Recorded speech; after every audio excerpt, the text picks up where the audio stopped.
take us to the chiropractor. And then now when I look at chiropractic today, I'm like, I'm glad that he took us. But when I eat better, I could feel a difference in my body that day. Like right after, like when I eat the oatmeal we talk about, and I drink my water. Right, yeah. You can fix something by eating better, by exercising, conservative care like chiropractic, physical therapy, acupuncture, whatever, herbs, supplements. Why not start there? Why not start with the least invasive treatment? What's up, everybody? Welcome to the Do Josh Show. I'm your host, Asan Jassim, along with my co-host and my partner, Duquan Hicks. And I got an awesome guest today. Yes. Dr. Cal Dunning. Hey, happy to be here with you guys, man. Thanks for coming. Thank you for doing this. No, thanks for inviting me on the show, guys. I'm really excited. Thank you. Sir. Dr. Cal Dunning is the founder and owner of ChiroWorks, and he's an awesome chiropractor. And we're just going to go down the line and talk about health and the importance of chiropractic care. So, Dr. Dunning, we're going to start off with what is the overall connection with health when it comes to chiropractic care? Great question.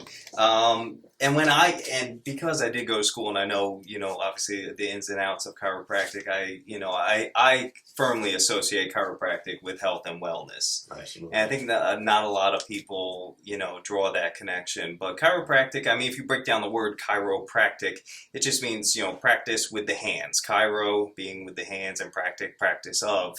So we're working with the hands. The basis of chiropractic is kind of healing the body using natural tools, the hands, right? And obviously it's grown over the years and whatnot. But the basis of chiropractic really is this is the way I explain it to people. I break it down very basically. We all have joints and muscles and nerves. And what I do is I figure out joints, muscles, nerves that may not be functioning properly, right? Maybe not moving properly. Maybe things are stiff or stuck. Maybe you've had previous trauma. Maybe you sleep a certain way where, this is being compressed and this is being overstretched. And you may deal with pain. You may deal with stiffness. You may deal with nerve symptoms, numbness, tingling, headaches. We all get these things and we're all going to experience it at some point or another. So what I do is I find where those problems are with the joints, the muscles, the nerves, and we call ourselves, neuromusculoskeletal specialists because we're dealing with the nerves, the muscles, and the skeleton system. And we just try to correct those problems so those joints, muscles, and nerves function properly. Now, where that ties into overall wellness, right? If your joints aren't moving properly, you're not able to, like I just said, you're not able to move properly, right? How's that going to affect your life and your wellness? Well, a huge amount. We have to move in order to live, to some degree. Right. Same thing with the muscles. Now, here's where it really ties in, and it gets a little bit not only interesting, but really important chiropractic is the nerve side of things.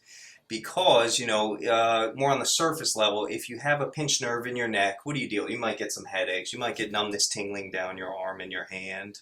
Obviously, these things are going to affect your quality of life. And, if we can correct that, it's going to help your quality of life. But our nerves come out of our spinal cord, right? So our brain sends signals down the cord. And then the cord branches out down our spine, and then in your neck, those nerves branch out and go down your arm, your hands, control your fingers, your reflexes, your muscles, skin sensation. In the mid-back, so what we call your thoracic spine, the nerves come out and control our main organs in our thorax, okay? And this is where chiropractic gets interesting, is because you think of those nerve connections from the spine going to your heart, going to your lungs, going to your stomach, going to your intestines, right?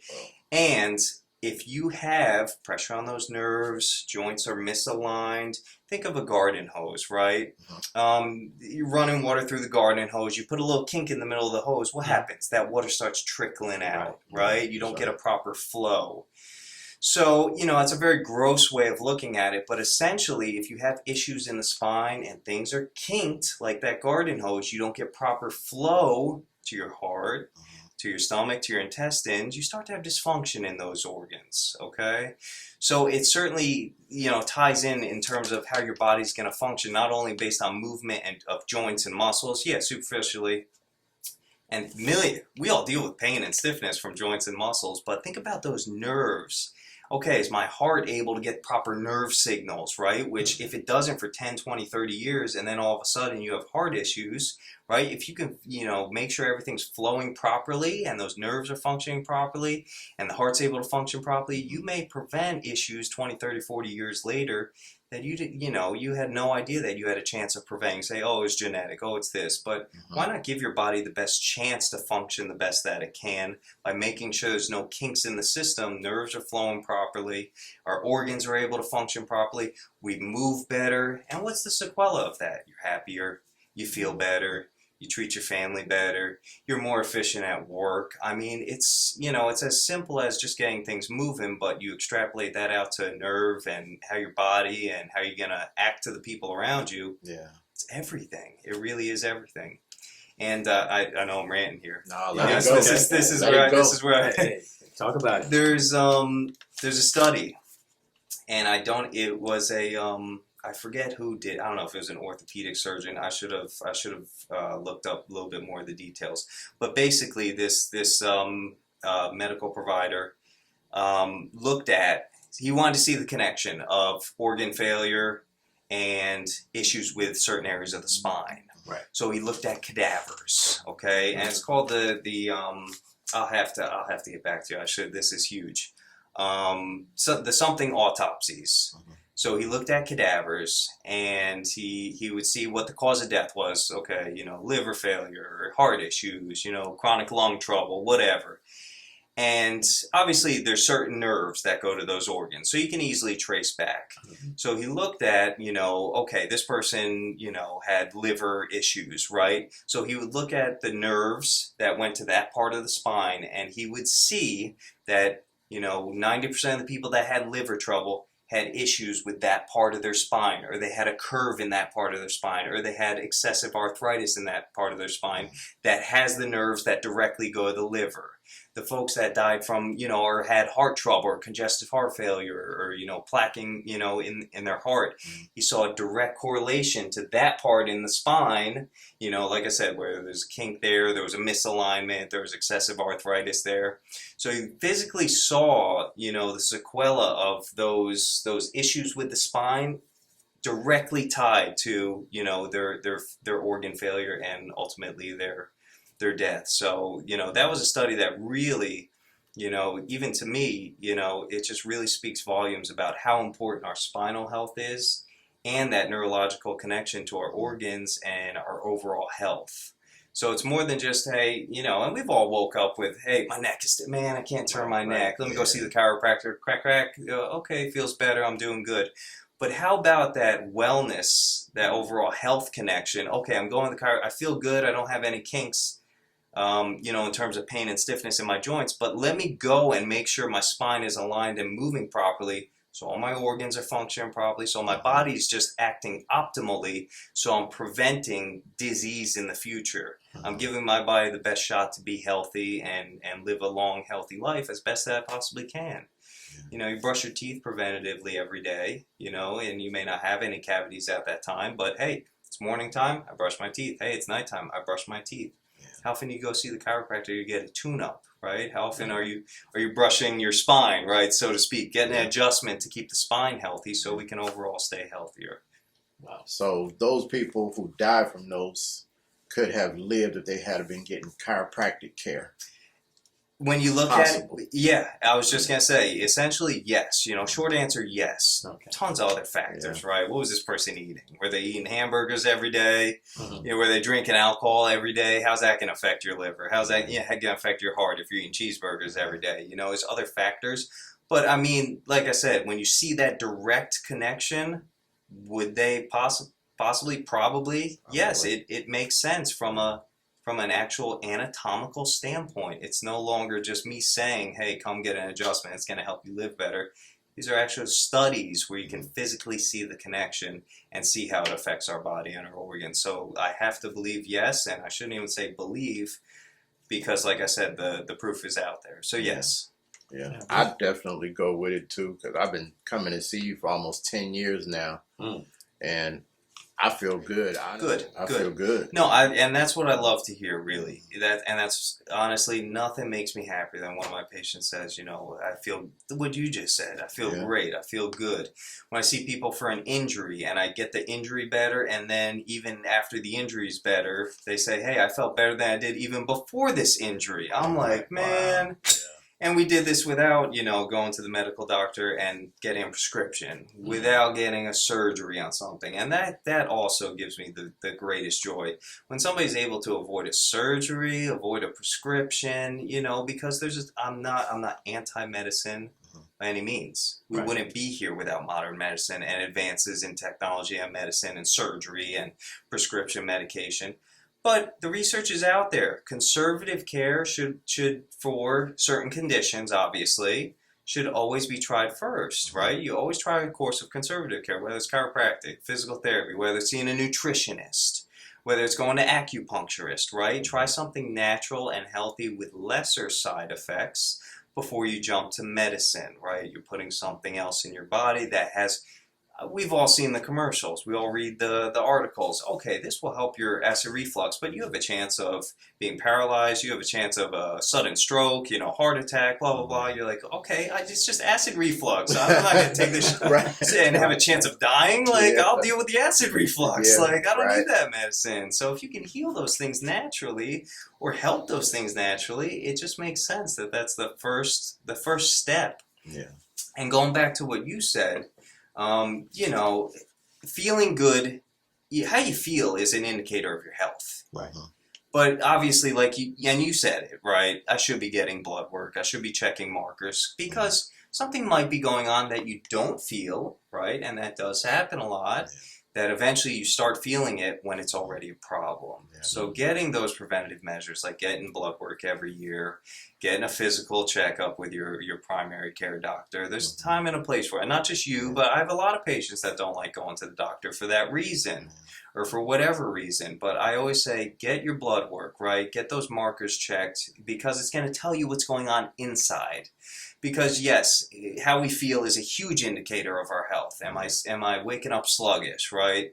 Do I get gurgles? Do I get indigestion every time I eat food? You know, am I going to the bathroom excessively or not enough? Those are all indicators of the health of our body. So if all that's functioning good and you don't have those yellow, red flags popping up at you, you're like, okay, I'm good. I don't need to go to the doctor. But like I said, you always want to do those screens and get those things checked.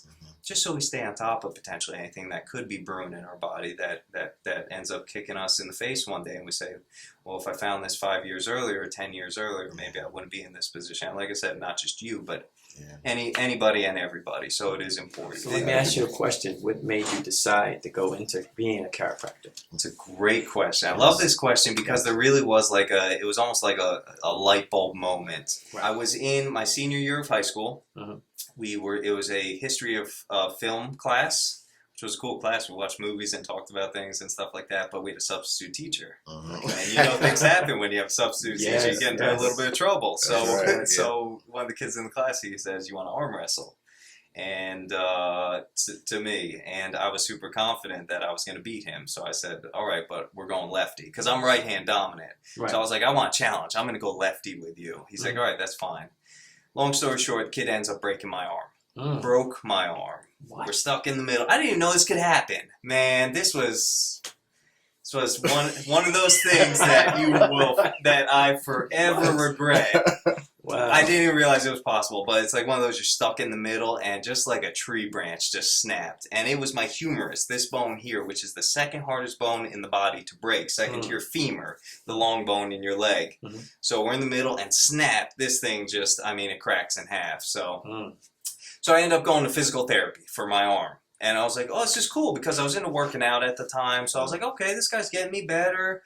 You know, I'm doing exercises in his office. I was like, this is something that I kind of enjoy. I was like, okay, I want to become a physical therapist. You know, it's more in line with something I enjoy. It helped me. So that was my first kind of breakaway from finance into something health related, right?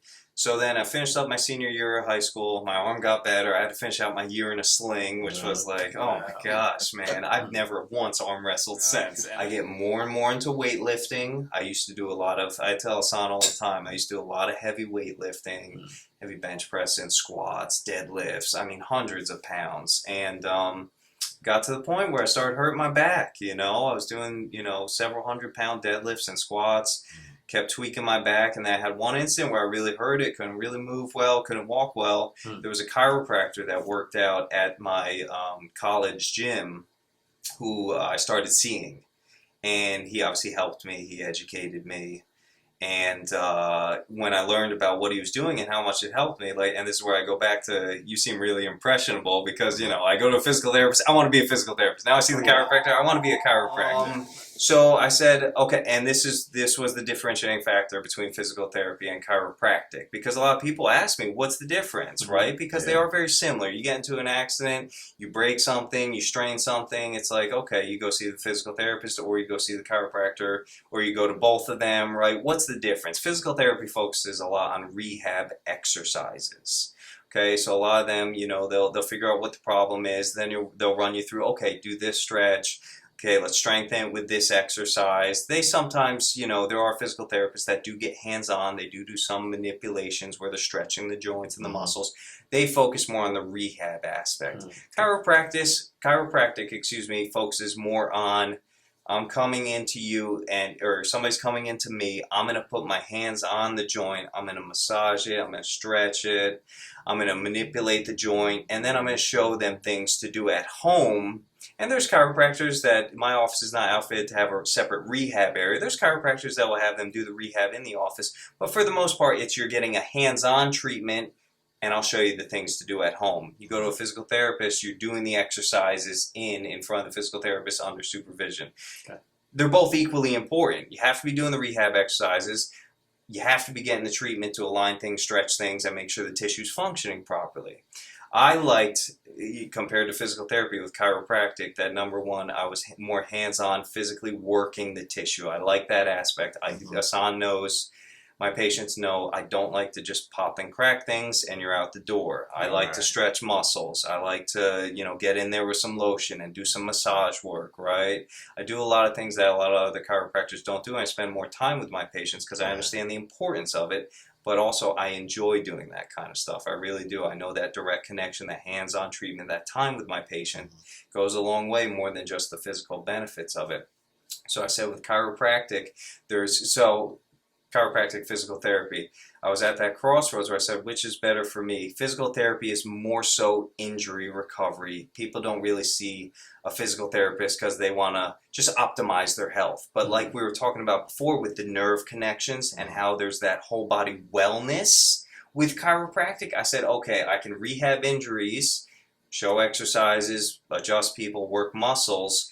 I could do that aspect of chiropractic, but there's also the wellness aspect. People coming in just because they want their body to function better. They want their spine aligned properly and their joints moving properly, so their nerves are firing properly, so their organs work properly. So I like that there was both the rehab and the wellness side of chiropractic versus physical therapy, which, like I said, is a lot more rehab based. But like I said, they're very closely related. We just kind of focus on different things, but there's my thesis on how I became a chiropractor. So then I just, swapped up, still ended up going through, my major in biology, but then applied to chiropractic school rather than following a physical therapy program. What are the pros and cons to medication? You touched on it a little bit, and I'm with you. I think we should try it if nothing else. Yeah. Helps, but sometimes people can go too far with the medication and that thing. Yeah, absolutely. And like I said,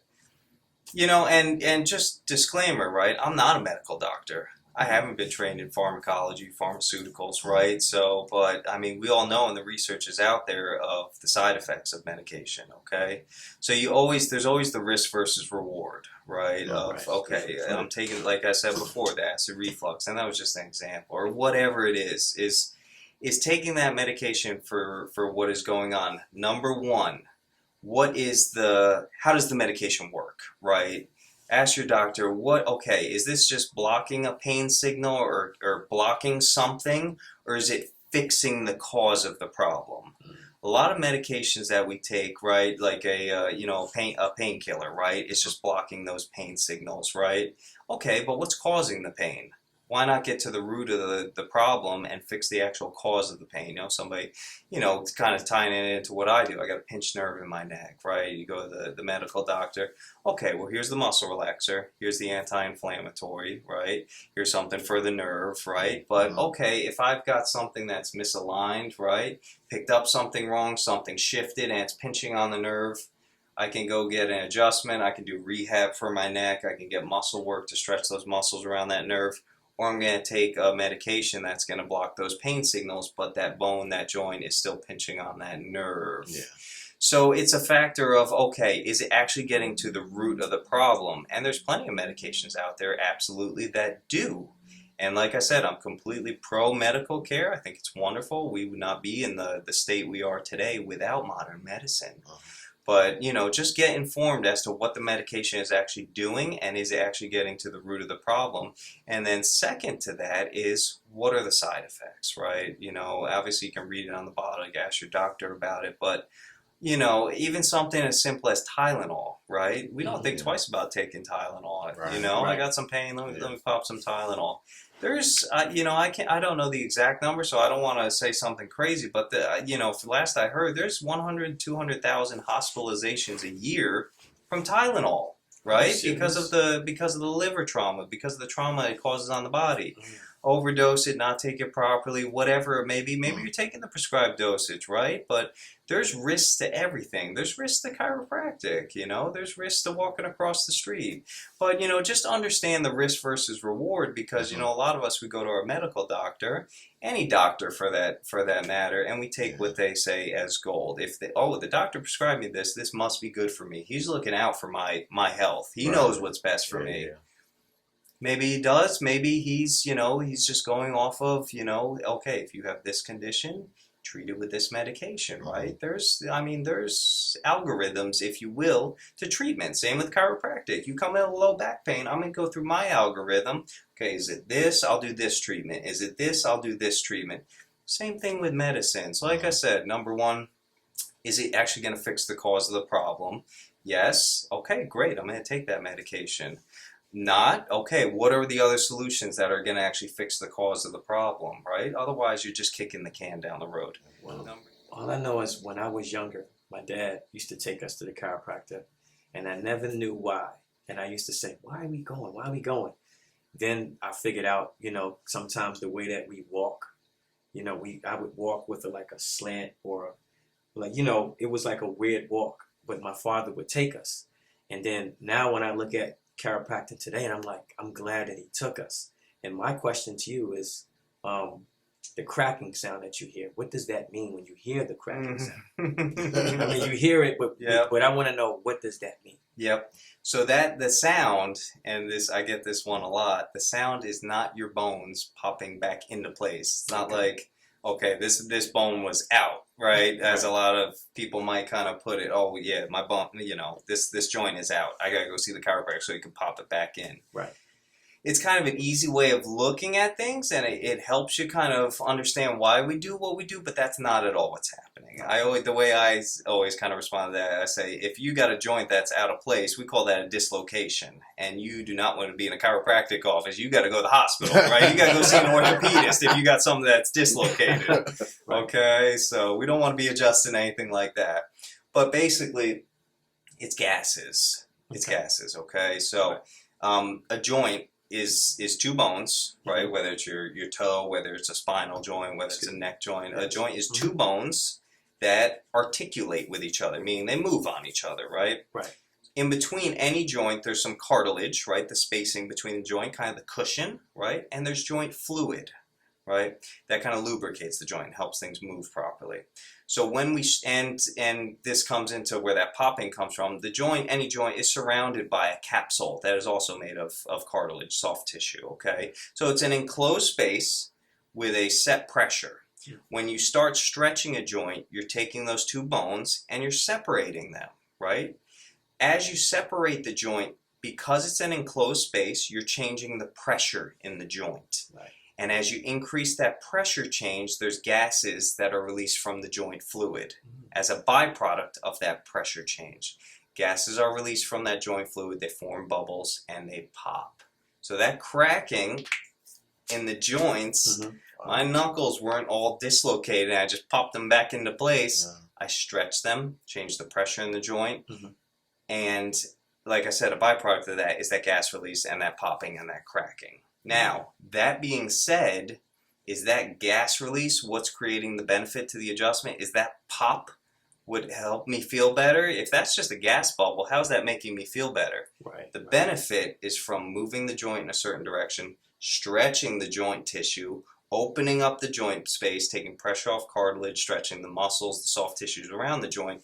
The byproduct is the crack or the pop. Right. So we don't need that crack or that pop in order to get the benefit from an adjustment. It's the mobilization, the movement of that tissue, and the sequela of that you get the benefit from.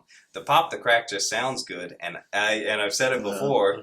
I enjoy it sometimes more than my patients do. They're like, "Do you have to pop and crack?" And I say, "Well, we got to move the joint, we got to stretch this tissue, and it will pop and crack, you know." But that's just an effect of us getting things moving properly. Right. And that being said, if people understand that, it kind of takes some of the fear of chiropractic. Oh, I don't want them popping my neck, popping my back. If you understand, we're not popping things in or out of place, and you understand that we're just stretching tissue. And that's the way I explain it to people, because it sounds like you say, you know, come in, come get an adjustment. What is that? What's an adjustment? I tell people, come in, we'll stretch your neck, stretch your back, you know, and the technical term, when you put a force, you know, is a specific technique we use called high velocity, low amplitude, meaning you're moving a joint quickly, but not in a large range of motion. You get the joint to the point where it's going to open up, and then it's a quick stretch just to get it to stretch, get it to open up a little bit, and relieve some of that tension in there. So when I tell people I'm going to stretch you, it sounds a lot better than, oh, what's an adjustment? What's a manipulation? It sounds a little crazy, but essentially, like I said, we are just stretching people. And when you look at it that way, it doesn't sound too scary. No, I like the sounds. Yeah, I like the feeling. and crack, just snap, crackle, pop. I love it. And I have just as many people that don't like it, that love it, that come in because they want that sound, they want that feeling. I'm You glad know, you answered that for me, because I thought it was, you know, your neck cracking, you feel better. Now, thanks. Yeah, for I sure. did too. I thought it was my bones popping back the way they're supposed to go. You say, okay, it's back in place. I'm good now. I'm That's good why I feel now. better. It was out of place, you know. Yeah. And you know, it's a good way of looking at it, but Yeah. it's just not anatomically correct. Let's talk about the connection with eating good and depression, right? Because that a connection with what you eat can make you feel good or bad. 100%. Wow. Yes. Okay. And this is something we talked a little bit before we started about. There's always room for improvement, right? Yeah, We were talking about something else, but it's something I struggle with because I like food. Me too. Right, me too. I like to eat the bad foods. Me too. I like candy. I love sweets, man. My family, and I know we've talked about it. Anybody that knows me knows I can eat. You can tell I'm so passionate about food. I'm not gonna get. I can be a glutton. I can be a glutton. But okay. But yes, it's something I always try to strive to do better, because yes, 100% what you put in is what you get out. It's easy to say, and you know, we all heard it, we all know it, but do we really understand it, right? And you really have to look at your body as a machine, right? We have trillions of cells that need fuel to operate properly. If the cells aren't operating properly, it leads to disease. Things aren't going to function properly in our cells. The tissue's not going to function properly. The organ's not going to function properly. And when we think of organ, you know, obviously we think of like liver, heart, but organ, you know, skin is an organ, right? Our muscles, right? Our nerves. Everything is made up of cells. So if I wake up in the morning and I grab a Kudos bar and a Frappuccino from Starbucks, and I put straight sugar into my body, it's the same exact thing as putting Coca-Cola in your gasoline tank in your vehicle. Your cells are working off of one new sugar. Yes, we need it for ourselves. Yeah, there's we have a need for sugar, carbohydrates, right? There's ATP in our muscles that makes things move, or is fuel for our muscles, right? There's a need for sugar, but if that's all you're throwing and not the other 90% of nutrients that we need, your body's not going to function properly. Folks who are kind of a little bit in tune with their body will notice a completely the effect of inflammatory versus anti-inflammatory foods. I'm an all or nothing kind of guy, so I know I said I like to eat a lot of junk food candy. The way that my mind works, I have to be all or nothing. If I eat one Twizzler, I'm eating the whole bag. If I eat one chip, I'm eating the entire bag of chips. That's what I'm talking right? about. That's what I'm talking about. So I can't, my wife is good. She'll Right. she'll be craving sweet. She'll eat a piece of chocolate. Okay, I'm good. So she can do that a couple days a week and be good. The way I work, like I said, I have to be all or nothing. So I usually have a cheat day. So Saturday usually, it's the weekend, you want to go out with your family, you want to do stuff. So usually I like to do it on that day. When I'm out and about, if I want to get a slice of pizza or 6 slices of pizza, I we do that on Saturday. But let me tell you, when I wake up on Sunday, and this sounds terrible coming from a doctor of chiropractic, like, Doc, you should be doing good, man. I'm a human being. I got to enjoy life too. That's but right. That's but real. let me real. tell you, I wake up on Sunday, Yes. my back is stiff, my hands are swollen, I'm tired, I'm groggy.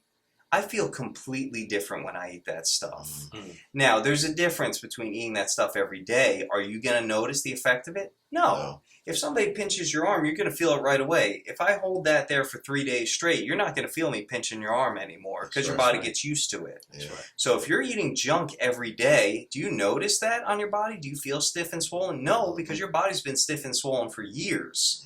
But I'm telling you, it could be an hour after I eat an ice cream sundae, my hands start to get tight and stiff. Yeah. Mhm. Right? I can feel my chronic areas start to swell up because immediately that sugar goes in, the body says, okay, this is inflammatory, starts to release those inflammatory cells, which increase pain and stiffness and has all those other things that come from that, Yeah. and it has an immediate effect on the body.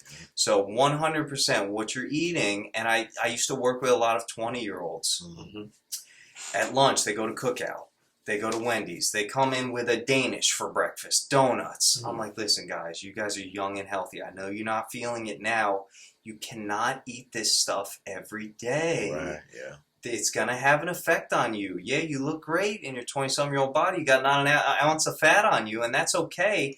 And even if you get into your 40s or 50s, it may not show like that. People metabolize things differently. Mhm. But you better believe the inflammatory effect of your cells, your heart, your blood vessels, like I said, that sugar is tearing you up from the inside out. Yeah. And you are lowering your chances of having a long, healthy life. And you will feel it one day, one way or another.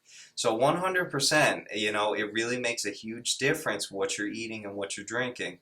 And obviously we can talk about, some things that I recommend and some of the most basic things I tell people to get away from in order to start moving in the right direction, because it's tough. We live in a busy society.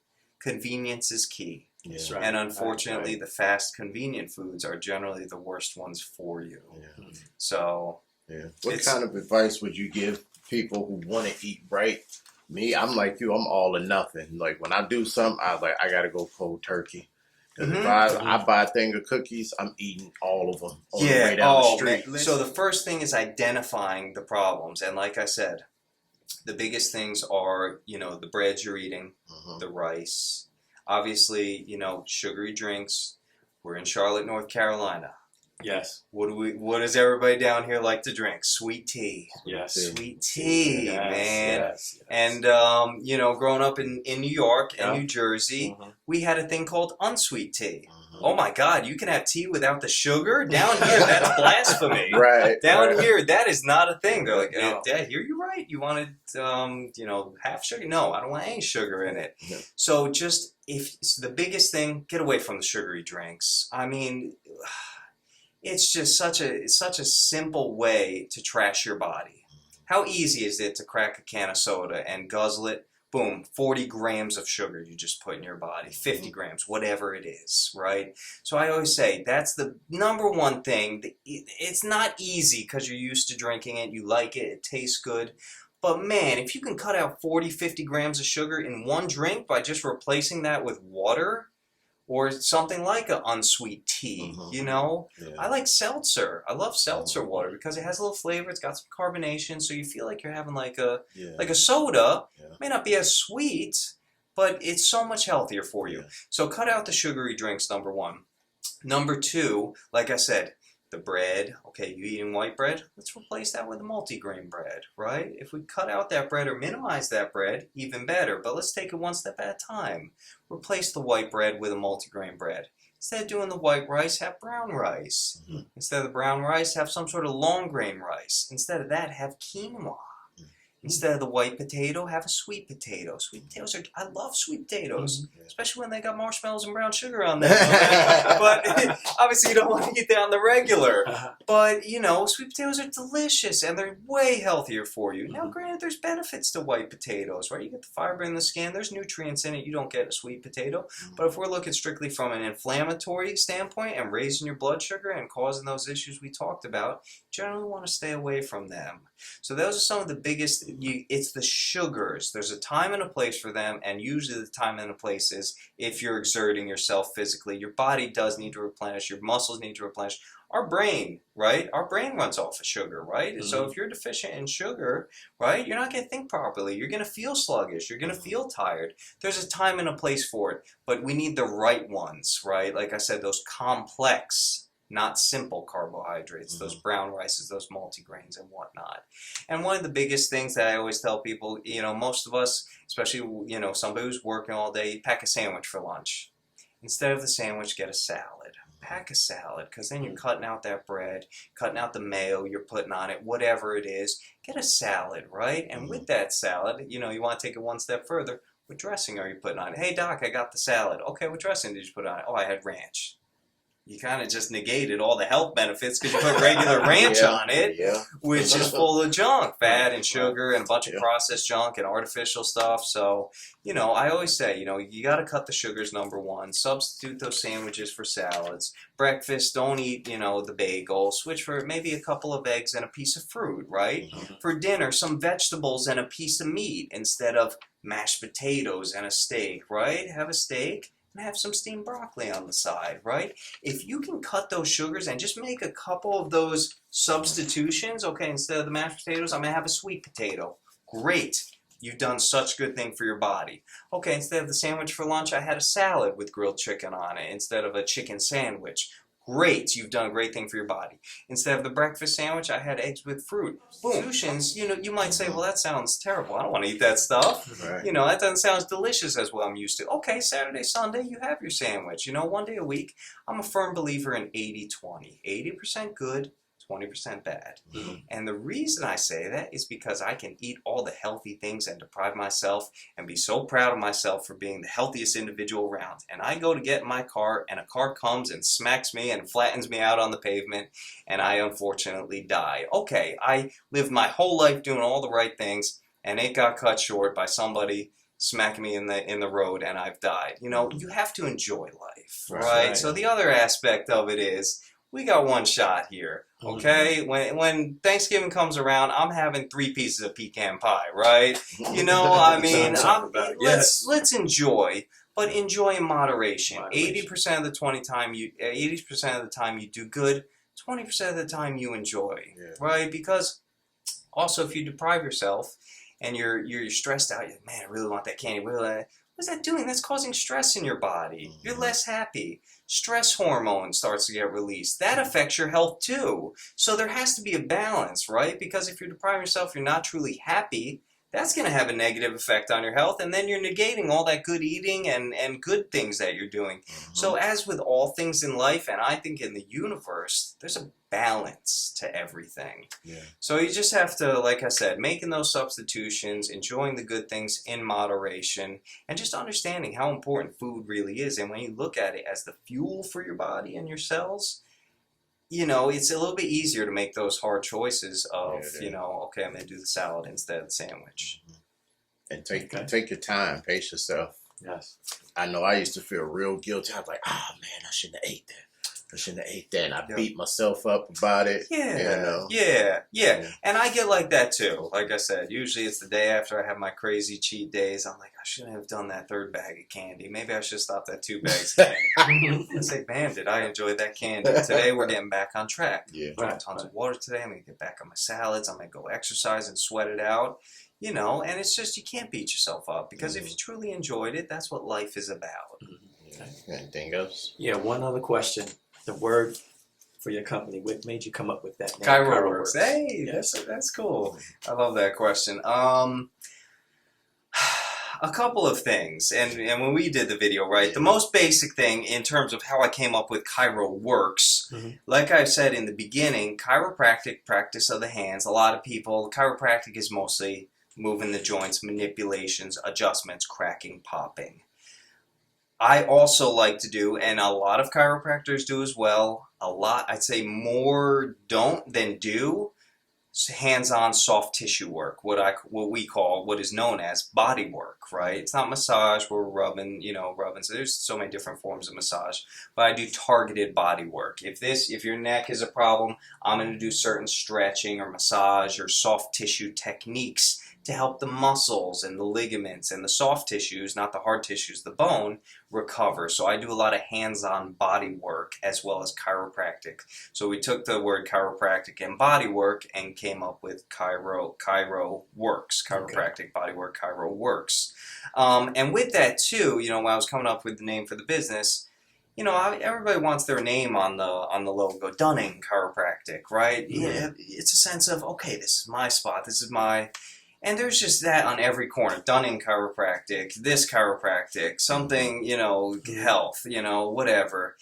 What does that mean? To me, that's just like, that doesn't stand out. I wanted something that just kind of rolls off the tongue easy. It's not a 5-word name, right? Oh yeah, I go to, Health Chiropractic Wellness Clinic of America, whatever. Like, how do you even remember that? So it's easy to remember. It's easy to say. It's a little bit catchy. Chiroworks. It's very catchy. Yeah. And hey, if down the road we want to kind of expand and develop multiple Chiroworks here, Chiroworks in Georgia, Chiroworks California, whatever it may be. I just thought it was cool, kind of catchy, rolls off the tongue, but it also encompasses the 2 main things we do in the office, which is chiropractic and body work. Okay.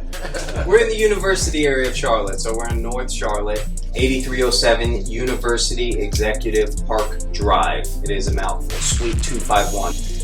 You can find us online, www.chiroworks, CHIROWERX.com.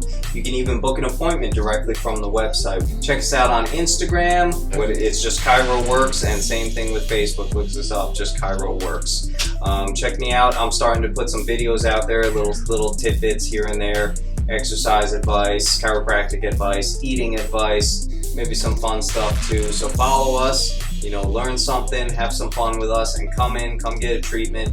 All of us hear about other people's experiences at chiropractors, but honestly, experience it for yourself before you develop an opinion, right? There's so many different ways that we can do things. Adjustment, stretch, nutritional advice, body work, some massage, some soft tissue work. There's so many tools that we can use to get you better. It's not just I always say I treat every patient as an individual. You're not coming in and getting the same treatment that Joe and Sally and Sammy are getting. I'm going to do what's best for you based off of what you need help with the most. So please, I'd be very happy to help, and please reach out, come on in, and I'll do everything I can to get you feeling and living better. All right. Thanks for tuning in. Yes. And we'll be coming to y'all with another episode real soon. Peace. Peace. All right.